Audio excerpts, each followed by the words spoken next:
देखिए 20,000 करोड़ रुपए का भारी भरकम निवेश करने जा रही है कंपनी एयरटेल में, जो उनकी एनबीएफसी से एक तरह से सब्सिडरी है। और ये जो रकम है, अब इतनी बड़ी रकम को लेकर बाजार परेशान है। और उस परेशानी की वजह ये है कि डिजिटल लेंडिंग में कंपनी विस्तार करने जा रही है और उसके अलावा वित्तीय सेवाओं का भी कंपनी एक्सपेंशन करेगी। दिक्कत की बात यह है कि 20,000 की रकम काफ़ी ज़्यादा बड़ी है और एनबीएफसीज में जो कंपनियां इन्वेस्टमेंट करती हैं फिर उस पर से प्रॉफिट रियलाइज करने में काफ़ी ज़्यादा समय लग जाता है। जस्टेशन पीरियड लंबा होता है। दूसरी चीज़ ये होती है कि अगर डिफॉल्ट आ गया या फिर बैड लोन्स आ गए तो फिर मुनाफा तो छोड़िए, फिर कंपनी को घाटा भी झेलना पड़ता है। एक चिंता ये भी है। बाकी कैश फ्लो आउटफ्लो बढ़ने और कहीं ना कहीं कोर बिजनेस पर फोकस घटने की चिंता भी है जो निवेशक है उनको सता रही है। तो एक्चुअल इंपैक्ट कम है अभी, मतलब कुछ नहीं है, लेकिन सेंटिमेंट जो है वो जरूर वीक होते नजर आ रहे हैं।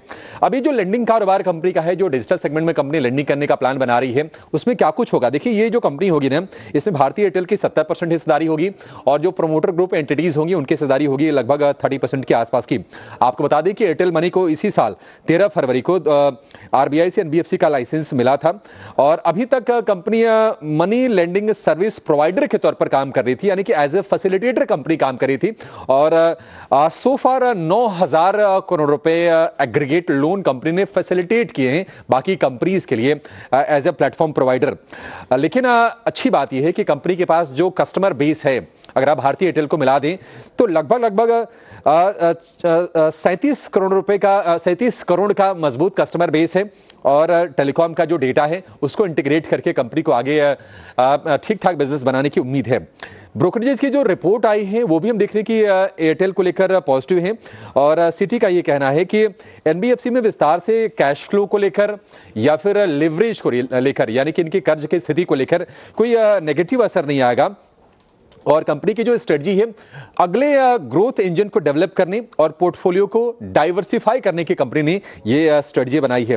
यही नहीं, पिछले 2 साल में कंपनी ने मजबूत लेंडिंग सर्विस प्रोवाइडर मॉडल तैयार किया है और टेक्नोलॉजी, डेटा, कस्टमर इनसाइट्स को कंपनी ने बहुत अच्छे से बखूबी इंटीग्रेट किया है।